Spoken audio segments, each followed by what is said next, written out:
Eu não sou um especialista em segurança do EPROC. Não sei se todo mundo sabe, o EPROC é construído pelo TRF4. Eu faço parte da equipe que trabalha com o sistema, que desenvolve o sistema, mas o ideal seria que a gente tivesse conseguido trazer alguém que trata especificamente da segurança. Como isso não foi possível viabilizar, eu me dispus a vir aqui trazer informações que eu coletei com esses colegas e eu espero que eu consiga repassar um pouco do conhecimento para vocês. Primeiro, rapidinho, passar sobre um breve histórico dos sistemas processuais da Justiça Federal da 4ª Região. Eu destaquei ali em vermelho o ponto mais significativo. Nos anos 90 e 2000, a gente implantou o CIAPRO. Eu entrei na Justiça em 99. A primeira tarefa foi andar pelo interior acompanhando o pessoal do tribunal para fazer a implantação do CIAPRO. Então, foi meu primeiro contato com a Justiça Federal, foi exatamente implantando o sistema, que na época era só um sistema de acompanhamento processual, não tinha nenhum recurso de peticionamento eletrônico, não tinha nada disso. É um sistema desenvolvido que usa... Ele está em funcionamento até hoje, a gente espera acabar com ele no ano que vem. Ele é um sistema ainda em terminal, ele não é um sistema web. Tá? Durou bastante tempo, permitiu consulta processual pela internet, isso é uma coisa interessante. Permitiu a gente fazer certidão eleitoral, foi um caso muito interessante. A gente conseguiu, antigamente nas eleições tinha filas e filas na porta da Justiça Federal, dos candidatos pedindo certidão, e quando a gente implantou a certidão online foi uma maravilha, porque não tinha ninguém na porta. Era uma operação de guerra e isso acabou. Depois, em 2013, entrou o EPROC V1, eu não sei se algum de vocês trabalhou com esse sistema. A primeira versão do EPROC, ele funcionava só para os juizados previdenciários no início. Foi desativado em 2015, a gente teve lá 1,5 milhão de processos nos 12 anos de vida do sistema. Em 2009 entrou o EPROC, que internamente a gente chama de V2, mas é o EPROC, como vocês conhecem, é o EPROC que está funcionando hoje. Tá? Eu destaquei lá na parte técnica ali, não sei se dá para ler, a questão da infra, do framework de desenvolvimento, eu vou citar ele depois. Eu destaquei aqui só para depois tocar no assunto. A gente tem perto de 6 milhões de processos. A hora que eu fechei a apresentação hoje estava nesse número, 5.914.262, 150 mil advogados cadastrados. Como eu disse, a gente ainda tem algum resquício de processo físico, por isso que o CIAPRO ainda está em uso, mas a gente espera acabar com isso no ano que vem. Pilares de segurança do EPROC. Pilares aqui não tem o mesmo sentido que o Erasmo falou antes, né? Não é uma coisa de teoria, é mais o foco do que a gente se dispôs a falar. Então, eu vou passar por esses pontos. De cara, já digo que eu espero não gastar o tempo todo, a gente pode ter uma folguinha aí. Pode fazer bastante perguntas, sem problema nenhum. Se alguém quiser interromper durante o processo também, não tem problema nenhum, tá? Proteção e preservação de dados. Como é que a gente armazena dados no EPROC? Tá. Eu suo. Um pouco. Os documentos do EPROC, as petições que vocês entregam para o sistema, elas são armazenadas numa solução que mescla hardware e software, e é uma solução que garante que o documento nunca vai ser mexido, ele nunca vai ser alterado nem vai ser deletado. Tá? Essa solução é uma solução proprietária, é um produto que a gente adquiriu, e ele grava os documentos. Cada documento tem, no mínimo, 3 cópias dentro da instalação do sistema. O EPROC hoje está instalado, estou falando da 4ª Região, ele tem uma instalação para Santa Catarina, uma instalação para o Paraná, uma para o Rio Grande do Sul e uma para o Tribunal, fora as replicações, mas o ambiente de produção é uma instalação em cada órgão. Tem pelo menos 3 cópias do documento nessa instalação de hardware e software, e ainda as replicações que são feitas nas outras instalações. Cada instalação dessas, a de Santa Catarina, do Paraná, do Rio Grande do Sul, o tribunal, ela tem vários nós de armazenamento, nós físicos, são vários equipamentos onde são gravados os documentos. E a gente pode suportar que até 3 deles falhem simultaneamente, continua funcionando sem perda de dados. Tá? Então, isso é uma garantia de preservação das informações. Além disso, a gente não tem deleção física de documentos. No banco de dados também não, nos metadados também não há deleção. Todos os documentos que são excluídos por qualquer motivo no decorrer do processamento, eles sofrem o que a gente chama de deleção lógica. Eles são marcados como excluídos, mas o documento continua lá, a gente continua tendo acesso a ele se houver necessidade de auditoria de alguma coisa, então os documentos estão sempre disponíveis. Hoje a gente tem mais de 700 milhões de documentos armazenados nessas estruturas na 4ª região.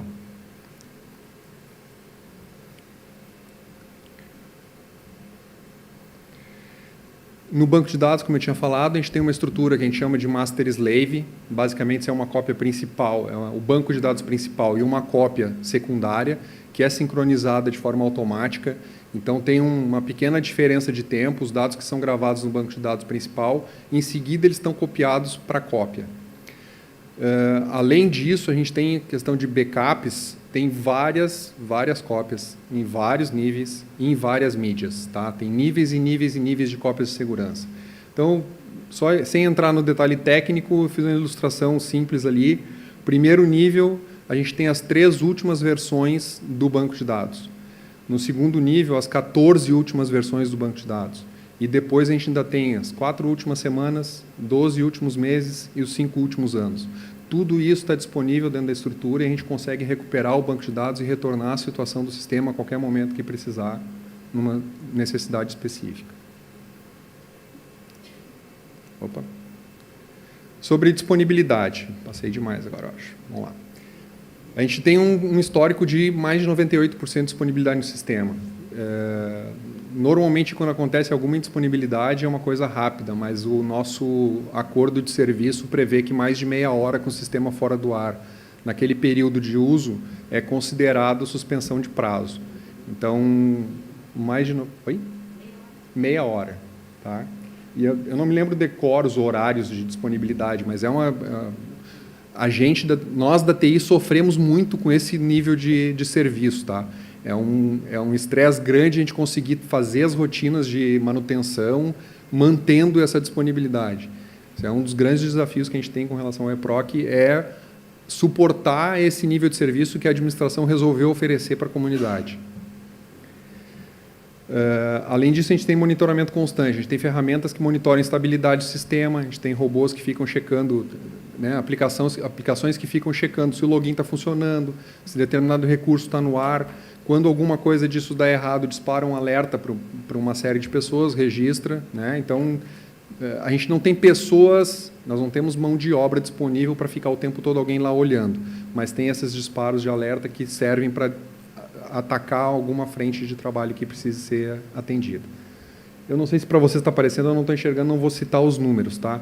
Esse gráfico do slide seguinte, eles são da pesquisa de sistemas eletrônicos, que é da Justiça Federal, que o CJF fez no ano passado, e é resultado de informações de disponibilidade. O índice de satisfação do sistema, o EPROC ficou em primeiro lugar na Justiça Federal, 78% de satisfação. E na questão específica de indicadores, a satisfação dos usuários por disponibilidade, desempenho, suporte ao usuário geral da pesquisa é o quadro de cima. O quadro de baixo é quando a gente filtra para o EPROC. Então, a pesquisa que o CJF fez para os usuários no país, o EPROC é disparado o melhor sistema utilizado pela Justiça Federal hoje. Com relação a práticas de desenvolvimento de sistemas, né? O sistema é desenvolvido internamente, nós temos mão de obra própria do Tribunal da Justiça Federal que desenvolve o sistema, existe um contrato de desenvolvimento, então a gente tem 2 ou 3 terceiros só trabalhando no desenvolvimento, eles nunca têm acesso ao código de instalação de produção, nem ao banco de dados de produção, eles só têm acesso à área de desenvolvimento especificamente. Então, eles não põem a mão naquilo que vocês trabalham. Isso passa depois por um crivo da equipe própria para trabalhar. Além disso, a gente tem uma eu tinha comentado da infra antes lá, né? É a mesma infraestrutura que é utilizada pelo SEI. Vocês devem ter ouvido falar do SEI já. É o sistema de processo administrativo da 4ª região, que hoje está disseminado pelo país. E ele a infra, que é o framework que suporta o desenvolvimento do SEI, são os recursos de baixo nível da aplicação. Ela foi submetida 2 vezes já a testes pelo Gabinete de Segurança Institucional da Presidência da República, tendo sido aprovada com louvor. Eles fazem os testes de verificação e não aceitam utilizar softwares que não tenham passado por esse laboratório. É a mesma infra que é usada no EPROC. Tá? Então, o mesmo substrato. Apesar de serem produtos, quem conhece vê que produtos são bem diferentes, são sistemas bem diferentes, por baixo eles funcionam igual.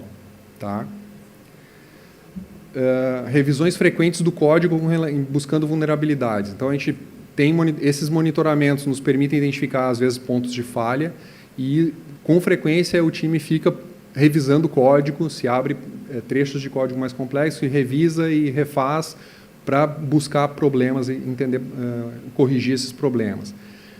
A gente consegue fazer correções rápidas, às vezes não precisa nem tirar o sistema do ar, quando são coisas simples, são a vantagem da linguagem de programação que é utilizada, que ela não exige que a gente derrube a aplicação para fazer uma atualização. Quando é uma coisa pontual, identifica que é uma coisa séria e precisa ser corrigida com rapidez, se faz a atualização, salva o arquivo em produção e o sistema está corrigido, o próximo usuário que acessar aquela tela já não vai sofrer o mesmo problema. Além disso, a gente procura sempre atualizar o sistema operacional dos equipamentos servidores e também as versões da linguagem de programação. Então, isso é uma briga constante. O pessoal que trabalha com TI sabe que nem sempre é fácil fazer uma atualização de sistema operacional no servidor. Isso gera incompatibilidades com alguns recursos que está usando, mudar a versão da linguagem, às vezes tem um comando que não funciona mais e aí para de funcionar uma coisa que estava funcionando. Então, mas é um esforço constante que a gente tem para garantir que está tudo funcionando e com segurança. Sobre controle de acesso e rastreabilidade. Tudo que o usuário faz no EPROC é registrado e é rastreável. O pessoal me disse assim, usa o exemplo do advogado que diz que não viu a intimação. Viu. Tá? O advogado viu a intimação, o usuário fez aquilo, não tem chance de dizer que não viu. Tudo está registrado, tudo fica lá, não é apagado. E uma das coisas que a gente fez questão de desenvolver é um mecanismo que a própria unidade pode rastrear isso e gerar relatórios para enxergar o que aconteceu, o que não aconteceu no sistema. Até consultas são registradas. Se o usuário está logado no sistema e ele vai fazer uma consulta no sistema, ela fica registrada. Tá? Então, tudo está logado, tudo pode ser rastreado. Relatório na mão da unidade, não precisa pedir para a TI, isso sempre gera um estresse para a TI ter que gerar relatório de auditoria, me diz quem foi que acessou, quem foi que fez, quem foi que não fez. Tudo isso está... Tudo é grande, né? Mas o normal que se costuma pedir para esse tipo de investigação está disponível na mão do usuário diretamente. Então, o usuário não fez ou não viu, ele fez e ele viu. A gente, inclusive, consegue identificar não só o usuário. Tá? O mecanismo de identificação dos registros no banco de dados, ele leva em consideração a sessão de trabalho do usuário. Então, quando o usuário se loga no sistema, gera um registro de sessão. É um identificador lá, um número quilométrico, que diz quem é aquela pessoa, em que horário que ela está trabalhando, em que máquina que ela está. Isso tudo fica gravado no banco e a gente consegue identificar em que sessão que o usuário estava quando executou determinada operação. Um ponto importante que não foi desde o começo do sistema, estagiários. Hoje, estagiário só acessa, estagiário da Justiça, tá? Só acessa o EPROC a partir da rede interna da Justiça, ele não acessa pela internet, e ele só enxerga processos que são da própria vara. Tá? Isso é uma maneira de restringir o acesso de pessoas que não são servidores da Justiça a processos que não têm. Eu vou explicar depois a questão dos níveis de sigilo, passar por elas para explicar a diferença. O monitoramento, então, tinha falado da questão de auditoria, né? A gente sabe qual é o navegador que o usuário usa, que horários que ele usa, o volume de acessos que ele faz, tá? Alguém falou, acho que o Erasmo falou a questão do zero day, né? A gente tem um monitoramento de consultas à aplicação que identifica coisas que parecem ser estranhas, né? Então, de repente, um volume maior de acessos fora do comum no padrão, ele dispara um alerta daqueles de monitoramento para a gente verificar o que pode estar acontecendo. Alguns casos, esses alertas bloqueiam automaticamente requisições. Então, quando a gente consegue, a gente identifica que um volume de requisições está sendo muito alto ou alguma coisa está sendo assim, tem um acesso diferenciado que não estava previsto, se corta a conexão para evitar um potencial problema, tá? 100% de garantia que a gente não vai ter um problema é virtualmente impossível, mas a gente tem um histórico bem bom e não costuma ter problema, tá? A gente consegue identificar quem foi que fez, quando fez e o que fez. Isso em acesso ao processo, em acesso ao documento, concessão de permissões para os usuários. As permissões dos usuários são dadas normalmente pelo diretor de secretaria da vara. Ele dá a permissão, retira a permissão, cadastra juiz, descadastra juiz, às vezes o juiz muda de uma vara para outra. Tudo isso fica registrado, tá? E tudo isso está em relatório de auditoria. Os painéis dos advogados, dos procuradores, têm registro do que eles fizeram, o que eles visualizaram, o que não visualizaram. Tá? Isso o tempo todo. Isso independente da abertura da indicação? Independente da abertura. Só o fato dele ter... Isso, a gente sabe que ele abriu. Não começa a contar o prazo, mas a gente sabe que abriu. Tá?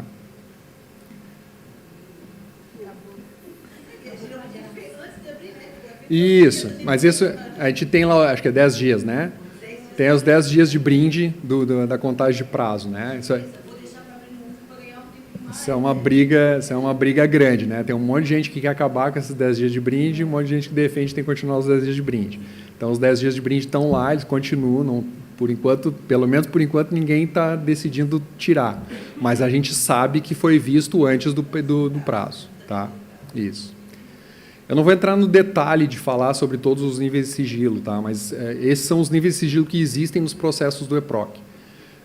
O 0 é o básico, não tem sigilo, processo público. Mais de 95% dos processos da Justiça Federal são públicos, tá? Não tem nenhum tipo de sigilo. Vou comentar isso depois também.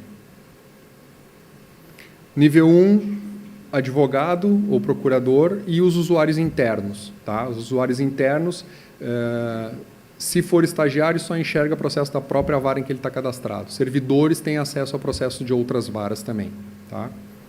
Se for nível 2, só os procuradores, advogado já não tem mais acesso a esse processo, e os usuários internos. Nível 3, só a secretaria daquele processo. 4, só o diretor de secretaria da secretaria daquele processo. E nível 5, só o magistrado. Então, com esse conjunto de níveis de sigilo, é a maneira como se gerencia segurança da visibilidade do processo hoje dentro do EPROC. É a determinação do juiz. Né? Tem algumas informações, ou dependendo do caso, por exemplo, quando entra na secretaria, às vezes, caso que já vem de sigilo de investigação ou coisa parecida, isso já está acertado que vai entrar e imediatamente é aplicado. Tem algumas regras que são automáticas, mas é pouca coisa. A maioria é determinado que vai acontecer. Os procuradores...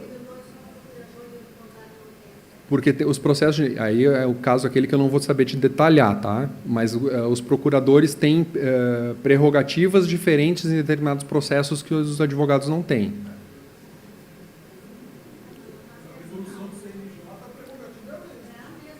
Tá, então... Tá, eu não sei entrar no mérito desse caso. Eu não vou saber, não sei explicar o caso específico, tá? Mas os procuradores têm alguma coisa diferente no sigilo. Eu não... Talvez na questão de proteger a investigação, alguma coisa assim. Mesma coisa, o nível 1 é idêntico, tá?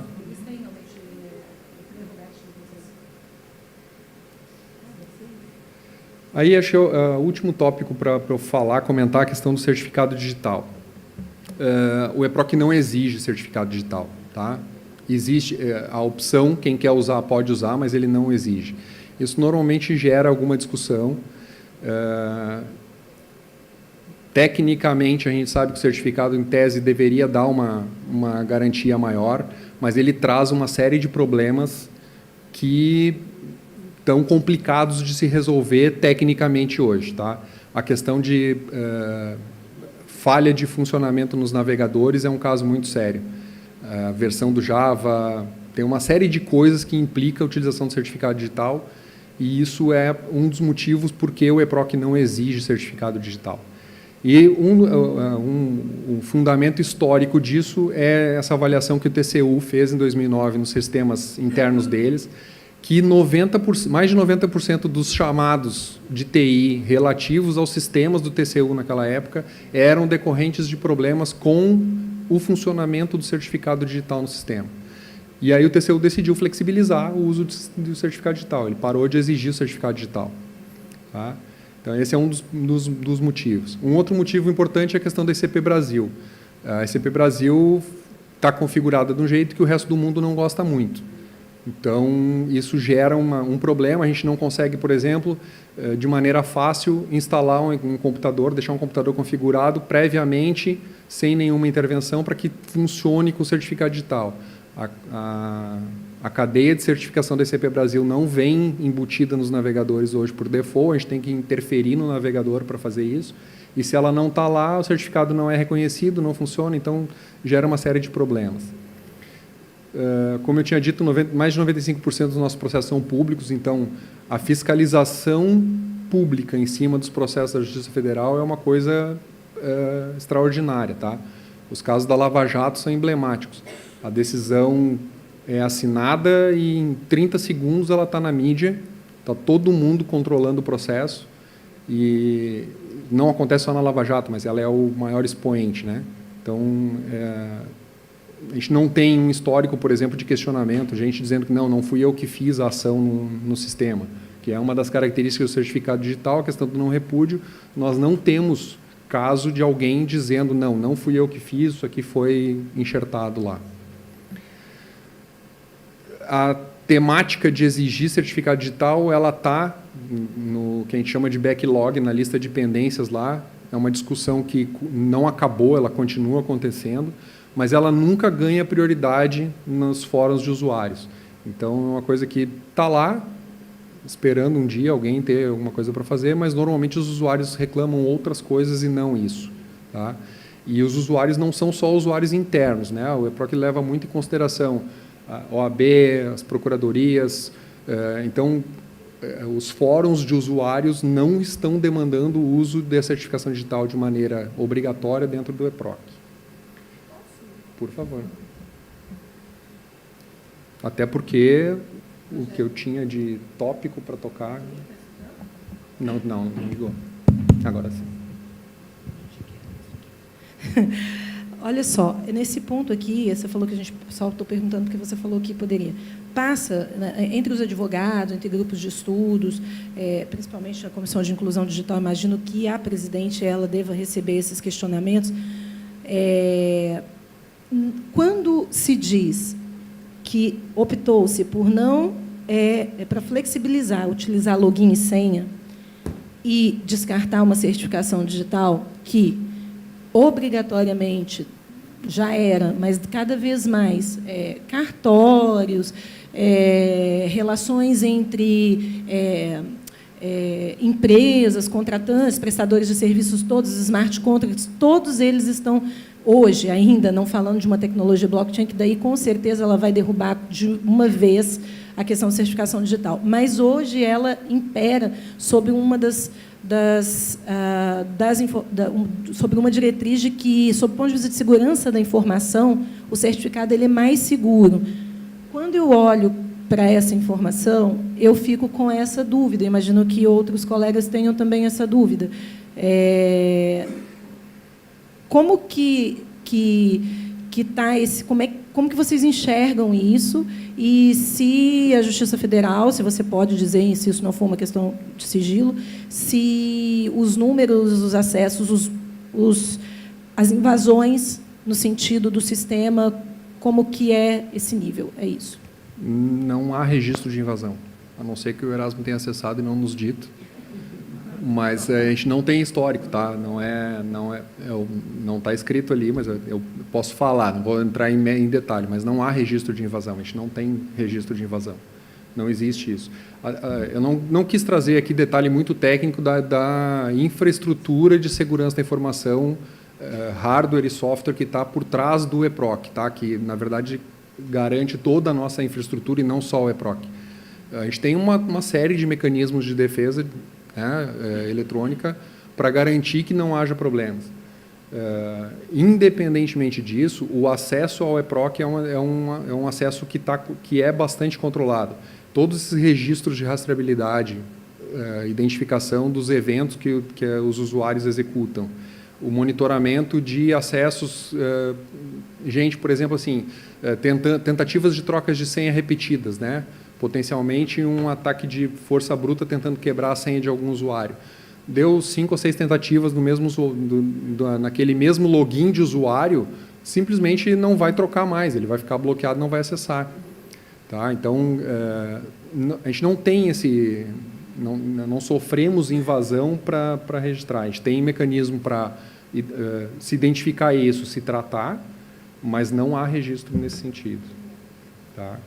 O certificado digital, todos os links, todas as URLs do EPROC é um sistema web.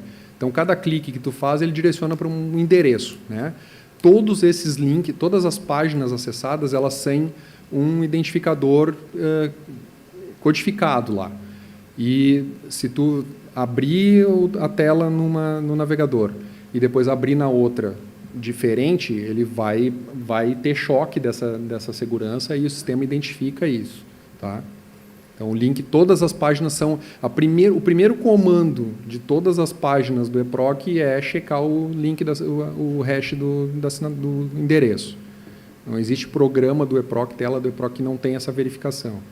Então, esse não é absoluto, mas é um ponto importante para checar. Rogério, vou aproveitar. Logo no começo, quando a gente vai fazer nosso cadastro, já faz um tempinho que eu fiz o cadastro agora tá, vocês estão me ouvindo, né? Já faz um tempinho que eu fiz o cadastro lá na Justiça Federal para poder acessar os processos e tal. Nesse, salvo engano, e aí me corrijam se eu estiver errado, a gente cadastrou o nosso token. Ele pede para que nós coloquemos nosso token na primeira entrada. Sim. E aí, o que eu acreditava até hoje era que a gente usava o token como se ele ficasse armazenado na nuvem. E a gente utilizava ele a cada entrada. É só uma senha básica ou ele tem alguma coisa interna na rede? Não. O que acontece é assim, se o usuário se cadastra no EPROC com o certificado digital, ou se ele depois associa o certificado digital ao seu cadastro do EPROC, o sistema aceita o certificado para autenticar, para assinar documentos, não vai ter problema nenhum.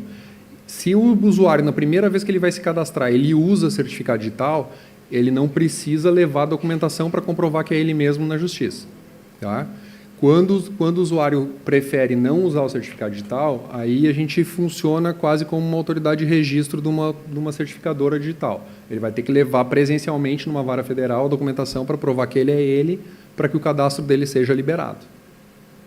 Mas a minha pergunta para ti é a seguinte: se toda vez que eu assino uma petição minha, que eu protocolo lá, ela vai com a assinatura do meu certificado digital também, então? Sim. Ah, tá. Sim, okay. é assinado. Tem a necessidade de colocar o tokenzinho e tal, é isso? Não, tem que usar o token. Ah, tá.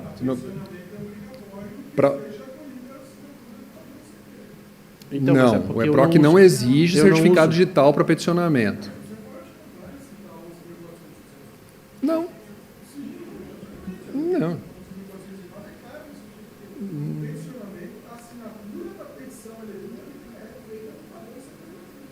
O EPROC não exige certificado digital para peticionamento. Não, a gente não armazena os dados, tá? Não tem como funcionar. A certificação digital, o token tem que estar ali porque a assinatura é feita dentro do token, ela não sai dali. Tá?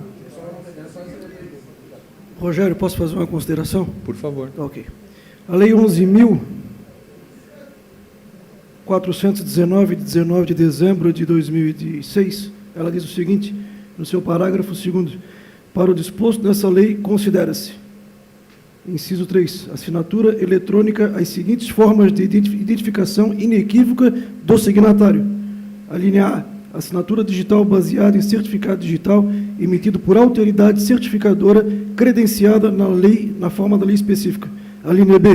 Mediante cadastro de usuário no Poder Judiciário, conforme disponibilizado pelos órgãos respectivos. A lei permite o cadastro por usuário e senha. Não, está expresso na lei. SMJ.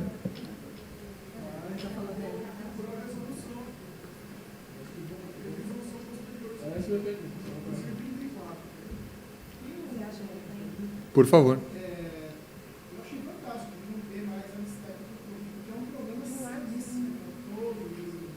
Não é mais, né? Desde o início, desde o EPROC V1, desde 2003 não se exige isso, tá?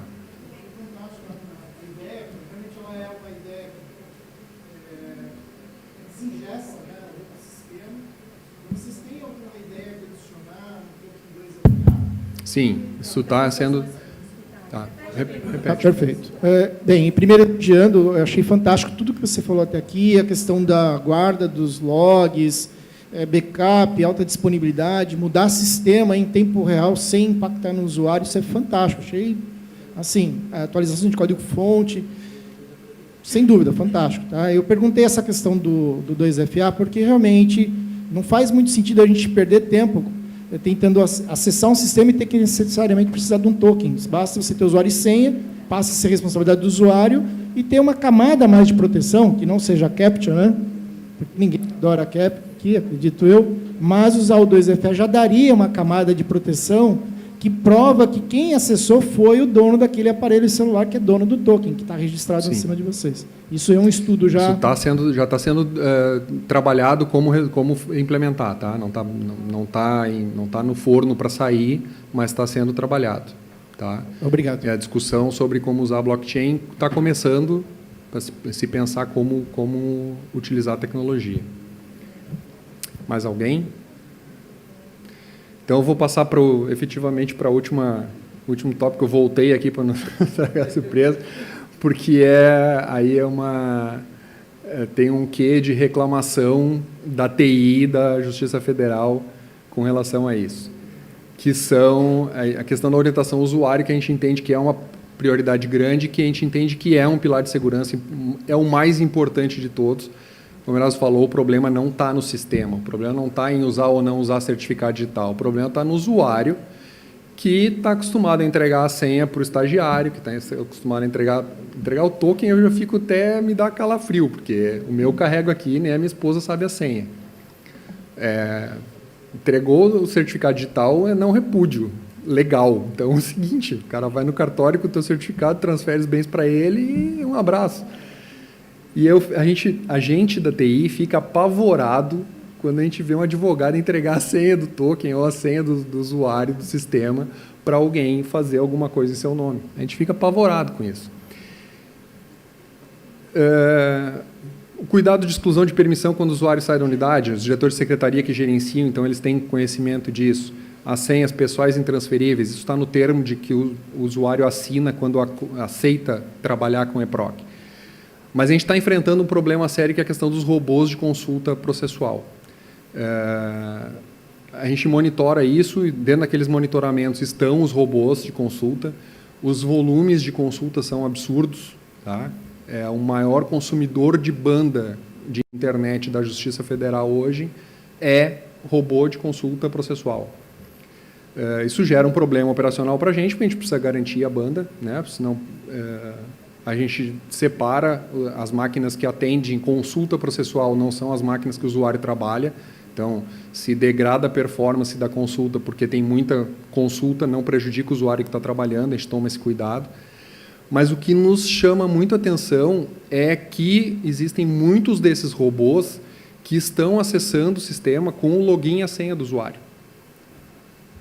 Então, os advogados estão entregando login e senha do EPROC para um terceiro acessar o sistema e consultar processos. E a gente verifica isso porque a gente monitora as consultas, a gente verifica que eles estão consultando documentos que não são da consulta pública. Porque o robô que acessa a consulta pública beleza, não tem problema nenhum, né? A gente usa robô para monitorar o sistema, para fazer outras coisas, inclusive para acessar outros sistemas também em determinadas atividades. Mas a consulta com o login e o senha do usuário é um problema, porque a gente não consegue, não tem como a gente bloquear de plano isso. O cara está entrando logado. Aquela requisição de consulta que chegou no servidor, ela veio com o login e senha do usuário. O usuário está autenticado na aplicação. Então, eu não por mais que eu desconfie, é impossível o cara me mandar 50 mil consultas num espaço de tempo tão pequeno, mas é virtualmente impossível eu bloquear isso, porque é um acesso legítimo à aplicação. Rogério, tem uma questão sobre isso. Dá um exemplo. Escritórios de advocacia que detêm uma carteira, por exemplo, de 5 mil, 10 mil processos, hoje, um escritório desse, para se manter, para ganhar uma licitação, por exemplo, de um Banco do Brasil, e para ele conseguir entregar o serviço com segurança para um escritório, para o cliente, ele necessariamente hoje, diante dessa mudança, ele precisa contratar um serviço desse. Claro. Porque ele só consegue ser competitivo diante de outro escritório se ele tiver um serviço de monitoramento com análise preditiva e com inteligência artificial, para ele poder fazer o quê? Primeiro, para ele conseguir ter um número menor eu falo isso porque eu trabalho com gestão, com reestruturação de escritórios. Então, o que a gente vê? As pessoas tendo, as empresas, elas batem em cima com honorários, né, te obrigam a aceitar um honorário baixo, então você não pode ter 50, 60, 100 ou 300 ou 500 advogados, estruturas antigamente como o Demarest, essas estruturas que já estão caindo, grandes estruturas, porque hoje a estrutura que vem é o robô. Claro. Então, hoje, o melhor amigo do advogado é um robô. A gente entende isso. E aí... Pois é, não fique bravo comigo. E aí você não entende também, seja você, seja quem estiver trabalhando para os outros sistemas de peticionamento eletrônico, que é um investimento, é obrigação trabalhar com mais desenvolvimento para atender isso. Ou seja, outros robôs mais inteligentes que os robozinhos que a gente vai contratar. Claro. Isso. Tinha que fazer o que a gente pede é que esse robô seja combinado com a gente. Tá? A gente fala MNI, tá? Quem entende sabe o que é. Modelo Nacional de Interoperabilidade, tá? É um protocolo, sim, é um protocolo de comunicação, tá? Estabelecido nacionalmente, e o EPROC está preparado para isso. O que precisa? Combinar com os russos. O que a gente pede é que o pedido aqui, a reclamação é assim, que os advogados não entreguem o login e a senha para esses produtos, que eles obriguem esses produtos a procurar a Justiça Federal para integrar suas aplicações com o EPROC e buscar de maneira organizada e legal. Eu não vou nem entrar no mérito de que o termo de uso do EPROC diz que não pode fazer isso. Não vou entrar nessa discussão.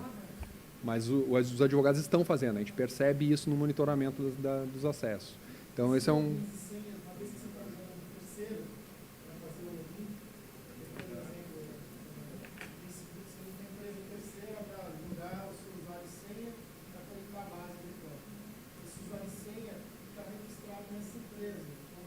Sim, esse é o problema. Eles estão...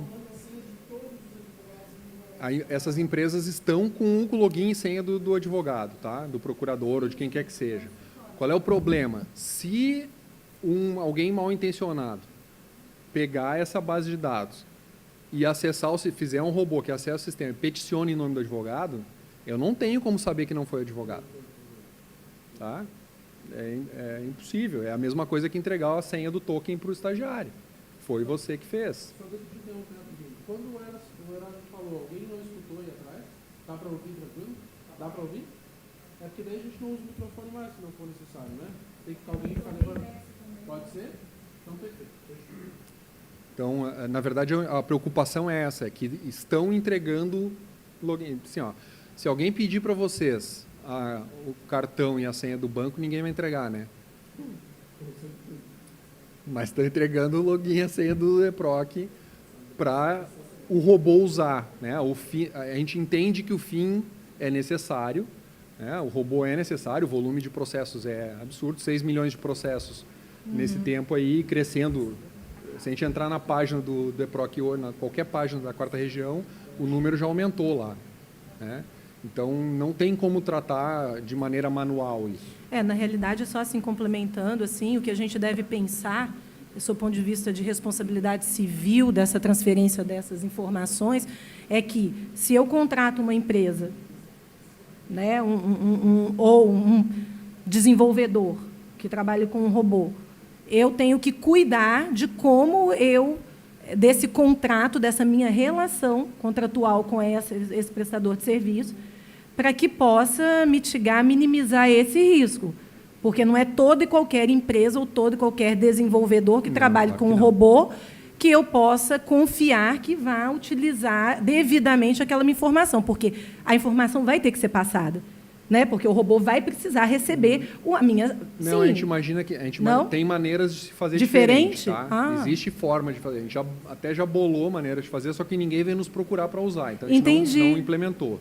Mas existem formas. A gente pensou numa maneira, por exemplo, que a gente cadastre as empresas que têm interesse em fazer esse acesso. Legal. E aí o advogado vai entrar no EPROC e vai dizer assim, essa empresa aqui pode ver minhas coisas, mas não vai ter a minha senha.